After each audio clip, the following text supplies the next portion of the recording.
Kumusta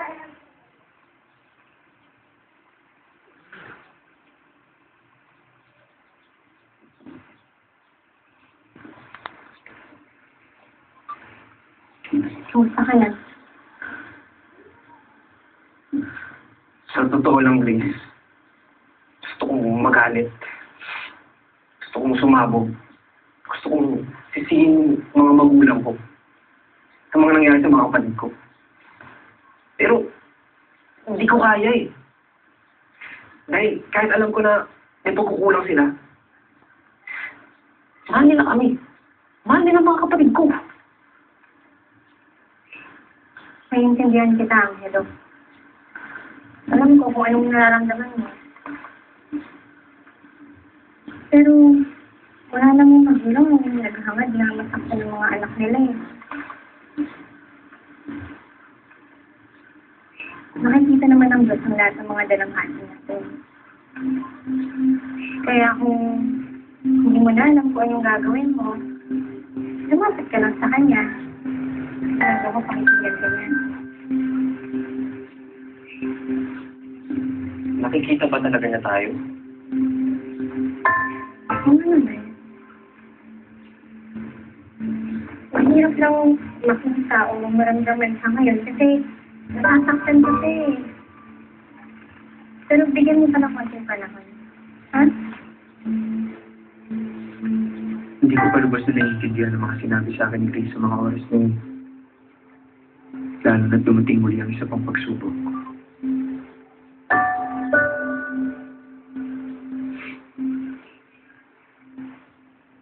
Nay! Ano po yan?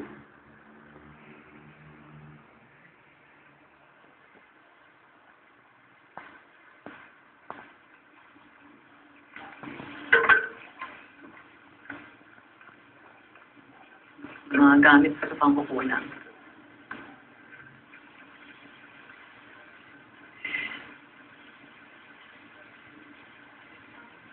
Natatakot pa ba kayo sa akin?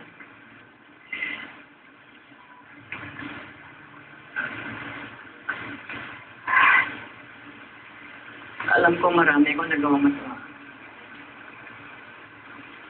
Huwag akong manakit ng tao. Pagpalala ng sakit nila. Nanggaling mo ako. At nagawa ko rin.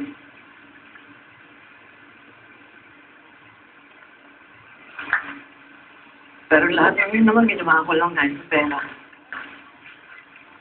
Hindi ba kayo natatakot na? Marami po kayong nasaktak tao. Yung ginagawa ko yun, natatakot ako. Alam mo kasi, pwede nila akong balikan. Alam ko, ang lahat ng ginawa ko may kapalit. Pero habang nasamahan ako, protektado ako. Kaya nung sumiwalala ako sa kanila,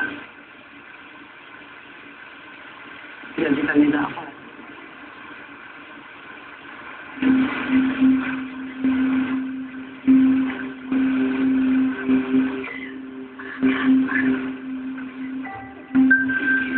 Pero hindi ko naman nakakain.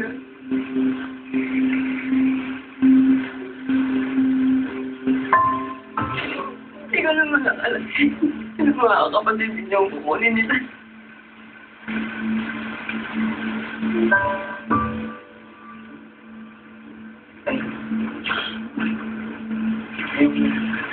Pinaliguran nila po pangkukulang. Huwag maganda.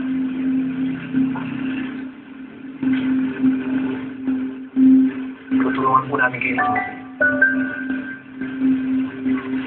Baon tayo. Sabay-sabay. Ilang isang pamilya na eh.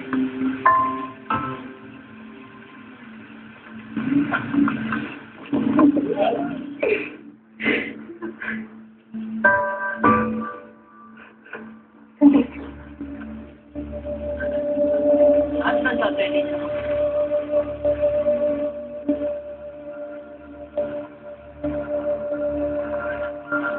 Kami pa! Tapos pare. Gato. asawa mo, di ba?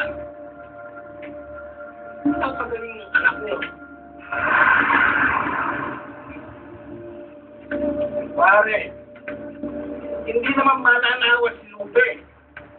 Magkukulam.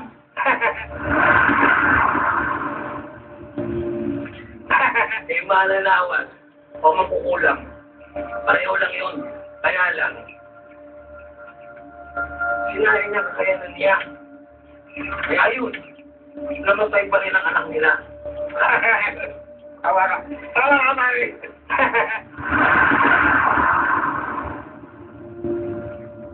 Mga gago kayo. Sabi mo? Sabi mo?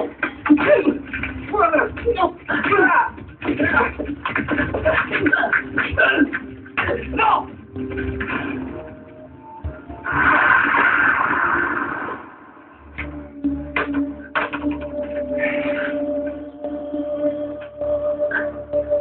Cardo, tay! Tay! Ayan, alala mo ngayon. Sabi na Ha? Ayaw na. Tay.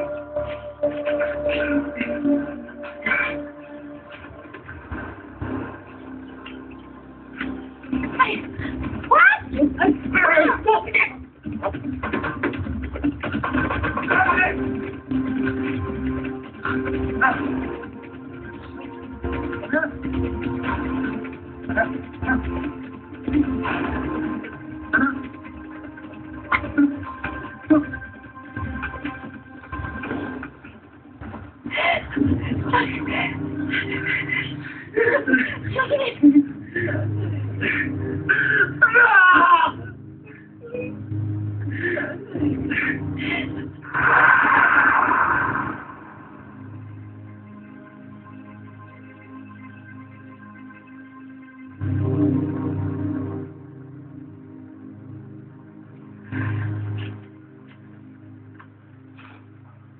Angelo, anak.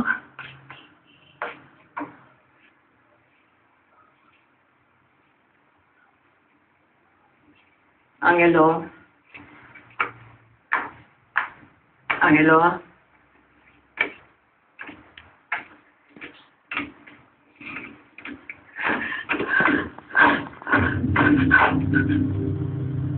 Hindi naging madali para sa aming lahat ang pagkamatay ni Jocelyn.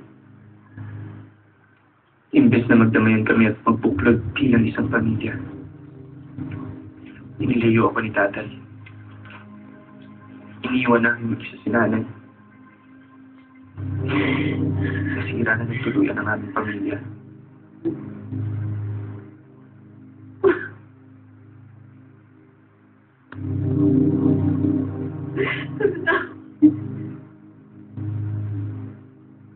Naman na, tama na.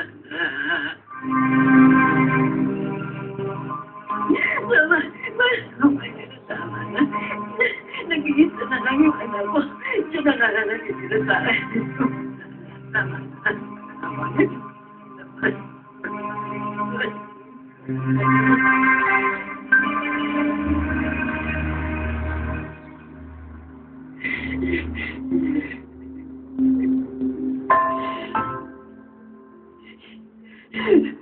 Lumayas ka na! Tigilan mo ako! Tigilan mo kami! Iwanan mo ang pamilya ko! Lumayas ka! Lumayas ka! Lumayas ka! Lumayas ka!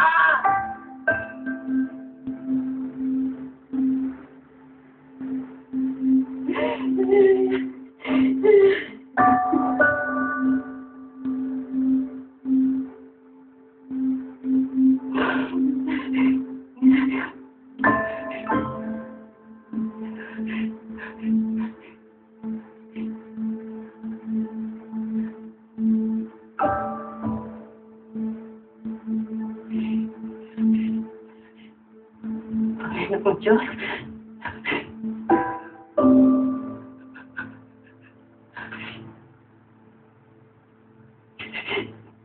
Kung totoo ba,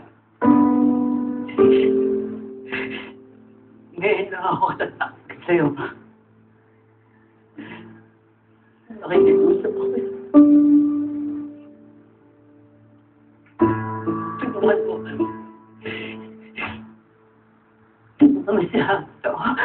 Proteksyonan mo siya. Kanya nung gusto mong gawin sa akin. Kasi mo lahat ko nung gusto mong gawin sa akin. Pero huwag mong pabayaan ang anak ko. Tutulak mo ako. Ano na wala. Proteksyonan ako para sa mga